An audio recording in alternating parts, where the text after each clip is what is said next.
Hello everyone, welcome to కథల సవ్వడి. ఈ వీడియోలో నేను ఒక అందమైన ముగ్గు వేస్తూ మీకు ఒక ఆసక్తికరమైన కథను షేర్ చేస్తున్నాను. ప్రేరణ మంజుతో సిద్ధార్థ్ బాధ గురించి చెప్తూ ఉంటుంది. మిమ్మల్ని కన్విన్స్ చేసే వయసు లేదు, మీ తప్పులు ఎంచే హక్కు నాకు లేదు. కానీ బంధాన్ని పెంచుకున్న వాళ్ళు అందనంత దూరంలో ఉంటే ఆ బాధ చెప్పేంత అర్హత ఉంది. అందుకే మీరు కాఫీ షాప్ ప్రారంభోత్సవానికి రావాలని, మీ అబ్బాయి కళ్ళల్లో ఆనందం చూడాలి అని మిమ్మల్ని రిక్వెస్ట్ చేస్తున్నాను అంటుంది. ప్రేరణ మాటలు వింటూ విజయానంద్ షాక్ అవుతాడు. మంజు ఎందుకు రావాలి అంటూ కోప్పడుతుంది. విజయానంద్ నవ్వుకుంటూ విశ్వాసం చూసి సైగ చేస్తాడు. మంజు ఈ అమ్మను ఏమంత సంతోషపెట్టాడని రావాలి అని అడుగుతుంది. ఆవు పాలిచ్చింది కదా అని ఆవును పూజించి, ఆవుకి నీడనిచ్చే గూడుని ద్వేషిస్తే అది నీ దృష్టిలో సంస్కారమా, మూర్ఖత్వమా అని అడుగుతుంది. ఇప్పుడు వాడు అదే చేస్తున్నాడు అంటుంది. ప్రపంచం అర్థం కాని తల్లి ఉంటుంది, పరిస్థితులు అర్థం కాని తల్లి ఉంటుంది, కానీ బిడ్డ మనసు అర్థం కాని తల్లి ఇంకా పుట్టలేదు అంటుంది.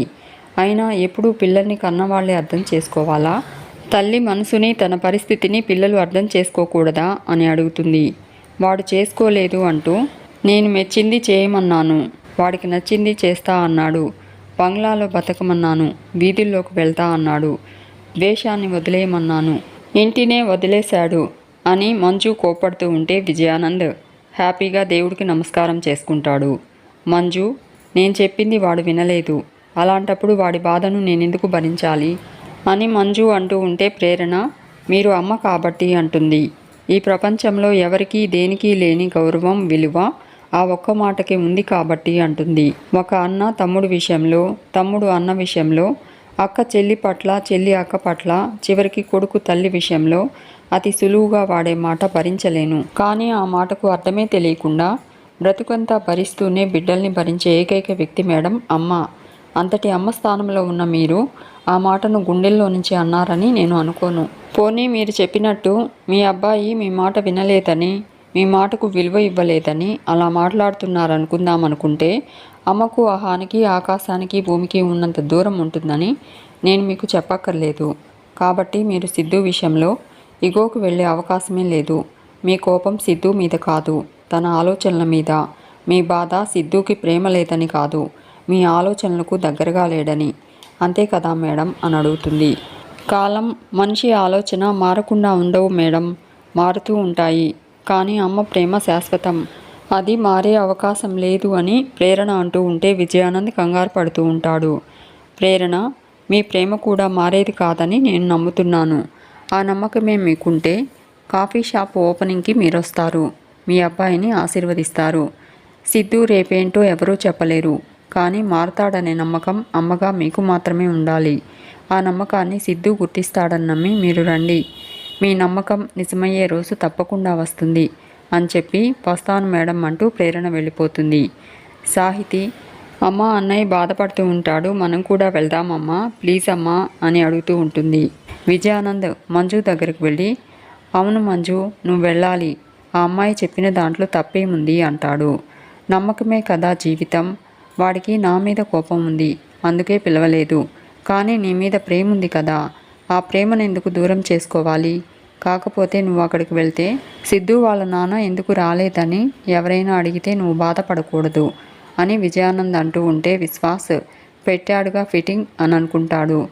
విజయానంద్ మంజుతో ఎందుకంటే సిద్ధుకి వాళ్ళ నాన్నకు పడదు, తండ్రంటే ద్వేషమని నువ్వు చెప్పాల్సి ఉంటుంది, అదొక్కటే నా బాధ అంటాడు. అయినా పర్లేదు మంజు, నలుగురు ఏమనుకుంటున్నారని కాదు, మన బిడ్డ సంతోషమే మనకు ముఖ్యం. నువ్వెళ్ళు మంజు, నువ్వు ఇంకేమీ ఆలోచించకు, నా అదృష్టం ఇంతే అనుకుంటా అంటూ బాధపడుతున్నట్టు యాక్ట్ చేస్తూ బయటకు వెళ్ళిపోతాడు విజయానంద్. విశ్వాస్ కూడా విజయానంద్ వెనకే వెళ్తాడు. సాహితి ప్లీజ్ అమ్మా అని అడుగుతూ ఉంటుంది. విశ్వాస్ విజయానంద్ దగ్గరకు వెళ్ళి సార్ ఏంటిది, మేడం గారిని కాఫీ షాప్ ఓపెనింగ్కి వెళ్ళమంటున్నారా, ఇది కళ నిజమా అని అడుగుతాడు. విజయానంద్ అవునా, నేను వెళ్ళమన్నానా విశ్వాసం అని అడుగుతాడు. విశ్వాస్ అన్నారు సార్, నేను షాక్ అయ్యాను. అసలు సిద్ధు బాబు అంటేనే ఇష్టం లేని మీరు మేడం గారిని వెళ్ళమనడం ఏమిటి అని అడుగుతాడు. విజయానంద్ పిచ్చోడా, నేను వెళ్ళమని చెప్తూనే అక్కడికి వెళ్తే ప్రాబ్లం ఏంటనేది కూడా చెప్పాను, నువ్వు వినలేదా లేక నీకు అర్థం కాలేదా అని అడుగుతాడు. విశ్వాస్ ఇప్పుడు కాస్త అర్థమవుతుంది సార్ అంటాడు. విజయానంద్, అదేరా విజయానంద్ అంటే వాత పెట్టేది మనమే, వెన్న రాసేది మనమే అంటాడు. విశ్వాస్, ఆ ప్రేరణ అలా మాట్లాడుతూ ఉంటే మనమే కన్విన్స్ అయ్యేలా ఉన్నాం. ఇక మేడం గారు సిద్ధు బాబుకి అమ్మ, ఇక వెళ్లకుండా ఉంటారా అని అడుగుతాడు. విజయానంద్, కన్న కొడుకు వచ్చి ఇన్విటేషన్ ఇస్తేనే నా భర్తకు విలువలేని చోట నేనెందుకు రావాలని ఆగిపోయిందిరా. అలాంటిది ఆ పిల్ల పిచ్చుక ప్రేరణ పిలిస్తే వెళ్ళిపోతుందా? ఛాన్సే లేదు అంటాడు. విశ్వాస్, అది నిజమే సార్ అంటాడు. విజయానంద్ విశ్వాస్ని కాఫీ షాపు ఓపెనింగ్కి వెళ్ళి సిద్ధార్థ్ అమ్మలేని బాధని ఎలా భరిస్తున్నాడో తనకు వీడియో కాల్ చేసి చూపించమంటాడు.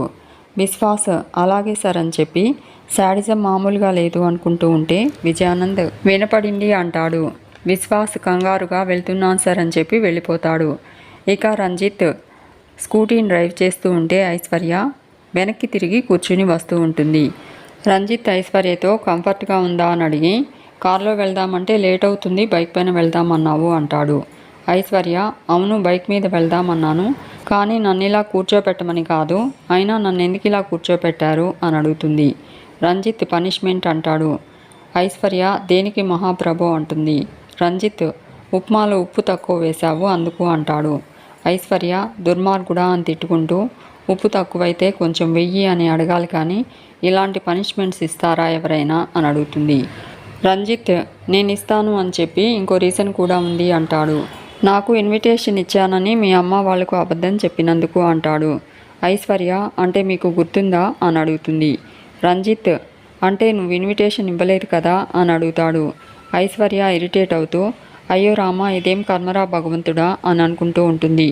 రంజిత్, ఎస్ కరెక్ట్ అంటూ అనుభవించు అంటాడు. ఐశ్వర్య తప్పుతుందా అంటూ, మీరు కొంచెం త్వరగా వెళ్ళండి, ఓపెనింగ్ కూడా అయిపోయేలా ఉంది అంటుంది. రంజిత్ సరే అని చెప్పి ఐశ్వర్యను కాఫీ షాప్ దగ్గరకు తీసుకొస్తాడు. ఐశ్వర్య హ్యాపీగా ఫీల్ అవుతూ లోపలికి వెళ్తూ రంజిత్ను కూడా రమ్మంటుంది. రంజిత్ ఆ బిల్డింగ్ని చూసి ఇక్కడికి తీసుకొచ్చావేంటి అని ఐశ్వర్యను అడుగుతాడు. ఐశ్వర్య, కేఫ్ ఓపెనింగ్ ఇక్కడే అయితే మనం వేరే చోటుకు వెళ్తే బాగుండదు కదా అంటుంది. రంజిత్, మీ అక్క వాళ్ళు కేఫ్ పెట్టేది ఇక్కడ అని అడుగుతాడు. ఐశ్వర్య బోర్డు చూపెడుతూ ప్రేరణ అంటూ, బోర్డు కనపడట్లేదా అంటుంది. కేఫ్కి మా అక్క పేరే పెట్టినట్లున్నారు అంటూ, బాగుంది కదా అని చెప్పి పదండి లోపలికి వెళ్దామంటుంది. రంజిత్, ఈ బిల్డింగ్ మీ అక్క వాళ్ళకి అంటూ ఉంటే ఐశ్వర్య విశ్వనాథ్ గారి బిల్డింగ్ అంటుంది. అదే ఆ రోజు మీరు గొడవ పడ్డారు కదా ఆ పెద్ద ఆయనదే అంటుంది. రంజిత్ విశ్వనాథ్ తనను వెళ్ళిపోమ్మని కోపడడం గుర్తు చేసుకుంటాడు. ఐశ్వర్య, మా అక్కకు సిద్ధు గారికి కోచింగ్ ఇస్తున్నారు కదా అంటూ గుర్తొచ్చిందా అని అడుగుతుంది.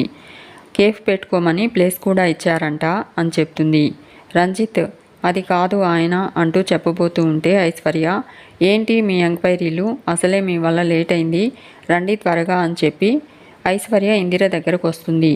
ఇందిర, ఇంత లేట్ ఏంటి, త్వరగా వస్తే అక్కకు సాయంగా ఉండేదానివి కదా అని అడుగుతుంది. ఐశ్వర్య, ఏం చేయను, ఓనర్ గారికి టిఫిన్ పెట్టమని మీ మా నాన్న మీరు వచ్చేశారు, ఆ మనిషికి టిఫిన్ పెట్టి వచ్చేసరికి ఈ టైం అయింది అంటుంది. ఇందిర, ఇంతకీ ఓనర్ గారెక్కడా అని అడుగుతుంది. ఐశ్వర్య, వచ్చాడులే కానీ అక్క ఎక్కడుంది అని అడుగుతుంది. ఇందిర లోపల ఎక్కడో ఉందిలే అని చెప్పి పూజా ఏర్పాట్లు చూడమంటుంది. ఇక రంజిత్ను చూసిన విశ్వనాథ్ కోపంగా రంజిత్ దగ్గరకు వెళ్ళి, ఇక్కడికి ఎందుకు వచ్చావు అంటాడు. ఈ ఛాయల్లోకి రావాలని, ఈ కాంపౌండ్లోకి అడుగు పెట్టాలని ఎలా అనిపించింది నీకు అంటూ కోపడతాడు. రంజిత్, నేను కావాలని రాలేదు, అనుకోకుండా అంటూ చెప్పబోతూ ఉంటే విశ్వనాథ్, నీ జీవితంలో ఏదీ అనుకోకుండా జరగలేదు, ప్రతిదీ నువ్వే అనుకుని చేశావు, ఒక అరాచకాన్ని సృష్టించావు, నా ఇష్టానికి వ్యతిరేకంగా ఇంటికి వస్తున్నావు, ఇప్పుడు ఇక్కడికి కూడా వచ్చావు, అసలు ఏం చేద్దామనుకుంటున్నావు, ఇంకా ఏం సాధిద్దామనుకుంటున్నావు అంటూ కోపడతాడు. రంజిత్ మాట్లాడబోతూ ఉంటే, మాట్లాడకు, నీ మాటలు వినే ఓపిక లేదు, నిన్ను నమ్మే మనస్సు లేదు, పోరా బయటకు అంటాడు. అప్పుడే సిద్ధార్థ్, హాయ్ రంజిత్ సార్ అంటూ రంజిత్ దగ్గరకు వచ్చి, ఎంతసేపు అయింది సార్ వచ్చి అంటాడు. రంజిత్ ఇప్పుడే అంటాడు. సిద్ధార్థ్ విశ్వనాథ్తో, సార్ ఇతను రంజిత్ గారని అంటూ పరిచయం చేయబోతూ ఉంటే ఇందిర విశ్వనాథ్ దగ్గరకు వస్తుంది. మేము ఈ ఇంట్లోనే అద్దెకుంటున్నాం సార్ అని చెప్తుంది. కేఫ్ ప్రారంభోత్సవం కదా, అందుకే మా ఓనర్ గారు కూడా వచ్చారు అంటుంది. విశ్వనాథ్, మీరు ఇతగాడి ఇంట్లో అద్దెకుంటున్నారా అని అడుగుతాడు. ఇందిర అవును సార్ అంటుంది. ప్రేరణ కుమార్ కూడా అక్కడికి వస్తారు. ప్రేరణ విశ్వనాథ్ని చూసి హాయ్ సార్ అంటూ విష్ చేసి వచ్చి ఎంతసేపు అయింది అని అడుగుతుంది. విశ్వనాథ్ ఇప్పుడే అమ్మా అంటాడు. సిద్ధార్థ్ సార్ ఎప్పుడో వచ్చారు, నువ్వు ఎక్కడికి వెళ్ళావు అని అడుగుతాడు. ప్రేరణ సాయంత్రం కేఫ్కి కావాల్సిన సామాన్లన్నీ ఆర్డర్ పెట్టడానికి వెళ్ళాను అంటుంది. ప్రేరణ విశ్వనాథ్కి రంజిత్ని పరిచయం చేస్తుంది. రంజిత్తో మేము కోచింగ్ తీసుకుంటుంది విశ్వనాథ్ గారి దగ్గరే అంటుంది. సిద్ధార్థ్ ఈ కేఫ్ పెట్టుకోవడానికి ఈ ప్లేస్ ఇచ్చి బ్యాంకులో లోన్ ఇప్పించారు అంటాడు.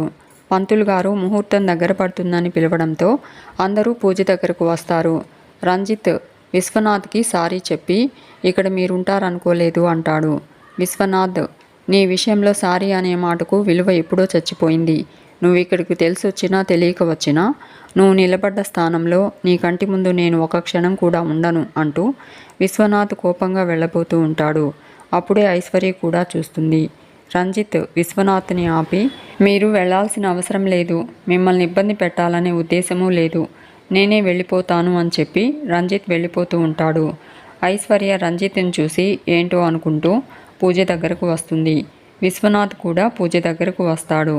ఇక గణేష్ పోలీస్ స్టేషన్లో తన ఫోన్లో సిద్ధార్థ్ కొట్టిన చెంపదెబ్బ ఫోటో చూసుకుంటూ ఉంటాడు. సుధాకర్ ఆ ఫోటో చూసి నవ్వుకుంటాడు.